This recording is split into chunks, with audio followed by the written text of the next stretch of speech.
વિવાદિત TikTok star કીર્તિ પટેલ ફરી એક વખત વિવાદમાં આવી છે। કીર્તિ પટેલની તાસીર છે કોઈ પણ મુદ્દે ગમે ત્યારે એમાં કૂદી પડવું, ખબર ન હોય એ બાબતે પણ તેમને બોલવામાં ખૂબ રસ છે। આજે પહેલી વાર કીર્તિ પટેલ ભરાઈ છે। આ શબ્દ એટલા માટે વાપરવો પડે છે કારણ કે પહેલી વાર તેમણે વિડીયો બનાવ્યો અને વિડીયો તેમણે ખુદ પોતાના ઇન્સ્ટાગ્રામ ઉપર ડિલીટ કર્યો છે કારણ કે આ વખતે તેમનો પંગો પડ્યો છે રીબડાના ગ્રુપ સાથે, એટલે કે રાજદીપસિંહ રીબડા સાથે। નમસ્કાર, નિર્ભય ન્યૂઝ સાથે હું છું રિદ્ધિ।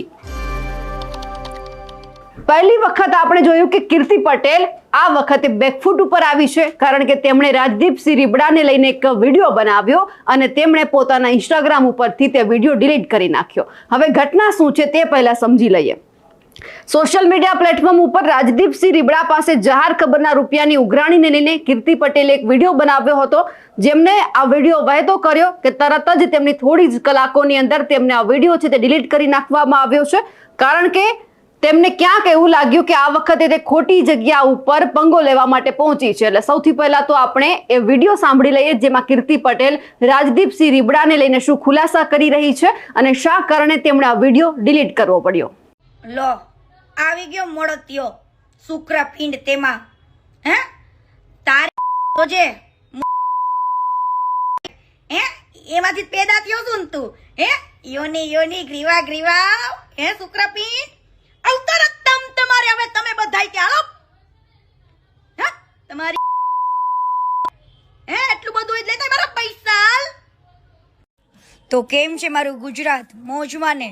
તો હું લઈને આવી છું એક તડકા ન્યૂઝ। તમે જોઈ રહ્યા છો આ સોબાજી અને આ એન્ટ્રી એ બીજા કોઈની નથી, એ અમીર મર્ચન્ટ, અરે સોરી ગરીબ મર્ચન્ટની છે જે આવા રોલીબાજી કરે છે, સીન સપાટા કરે છે અને કામ ઉતારે છે માર્કેટમાં। જે કોઈ પણ એડવર્ટાઇઝના પૈસા બાકી હોય મને કહી દેજો, હું મારા પૈસા માટે તો લડું જ છું અને એની પહેલા પણ લડતી હતી। પણ તમે જોઈ રહ્યા છો હાથ જોડેલા બીજું કોઈ જ ને આજ આપણા રાજદીપ રીબડા છે કે અમીર મર્ચન્ટ છે, ગરીબ મર્ચન્ટ, એ આવા રોલ કરે છે અને રાજદીપ રીબડા પાસે કીર્તિ પટેલને ધમકી અપાઈ છે। તો ભાઈ કોઈના બાપથી તો હું બીતી નથી, બરાબર? મહેનતના પૈસા છે તો કઢાવીને જ રહીશ, બરાબર? એડવર્ટાઇઝના પૈસા છે, મહેનતના છે, પરસેવાની કમાણી છે, કોઈના ગાડિયા કરી નથી લઈ લીધા કોઈના, એટલા માટે। તો રાજદીપ રીબડાને મારે એવું કહેવું છે કે તમે આટલા સેવાના કાર્યો કરો છો તો તમે સેવા બતાવો છો વિડીયોઝમાં, તો એ તમે ખાલી કેવા પૂરતી જ સેવા કરો છો? કોઈ રાજનીતિમાં આવું છે એના માટે સેવા કરો છો કે બીજું કોઈ કારણ છે? તમારે કોઈ પણ દીકરીને ધમકી આપવાની જરૂર શું પડી ને?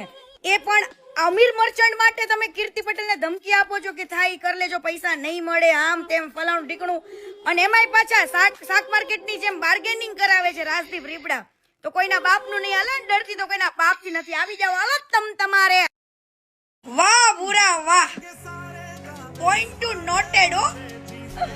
એને સમજવા જેવી વાત કરી છે કે 20 વર્ષ પહેલા તમે જે મકાનો જમીનો 2-4 લાખ રૂપિયામાં લેતા હતા એ જ વસ્તુને અત્યારે 20 વર્ષ પછી વેચવા જાવ છો તો 40 લાખ 50 લાખ એવા રૂપિયા જોઈ છે। અને પાછું ગેસનું સિલિન્ડર જે 20 વર્ષ પહેલા 400 માં મળતું હતું એના તમારે હજુ 400 રૂપિયા દેવા છે। આ વાત દિમાગમાં ઉતરવા જેવી નથી, પણ બુરાએ 6 મારી દીધી હોય ને મને, વાહ બુરા વાહ।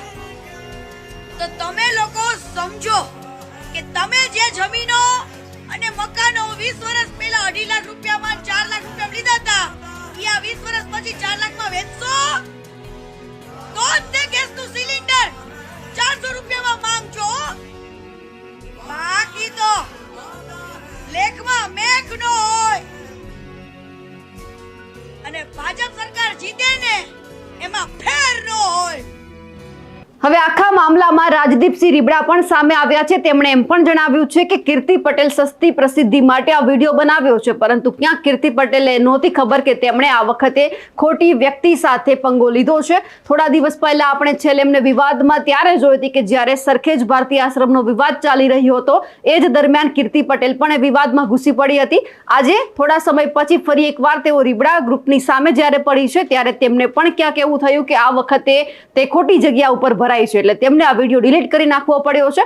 અને આ ઉપરથી સ્પષ્ટ થાય છે રીબડાની તાકાત કે એમણે કીર્તિ પટેલને પણ વિડીયો ડિલીટ કરી નાખવા માટે ક્યાંક મજબૂર કરી છે. હવે એ જોવાનું છે કે આખા મામલે રાજદીપસિંહ રીબડા ખુલીને ક્યારે બોલે છે, કારણ કે કીર્તિ પટેલે જે વિડીયો બનાવ્યો એ લગભગ અત્યારે સોશિયલ મીડિયા ઉપર વાયરલ થયો છે, જેમના જવાબમાં રાજદીપસિંહ એવું કહી રહ્યા છે કે આ સસ્તી પ્રસિદ્ધિ મેળવવા માટે બધું થઈ રહ્યું છે.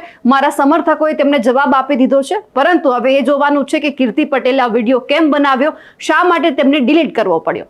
તમને શું લાગે છે, કીર્તિ પટેલે આ વિડીયો શા માટે ડિલીટ કર્યો હોઈ શકે છે? અમને કમેન્ટ કરીને ચોક્કસથી જણાવજો. સાથે જ અમારી નિર્ભય ન્યૂઝ ચેનલને લાઇક, શેર અને સબસ્ક્રાઇબ કરવાનું ભૂલશો નહીં. નમસ્કાર.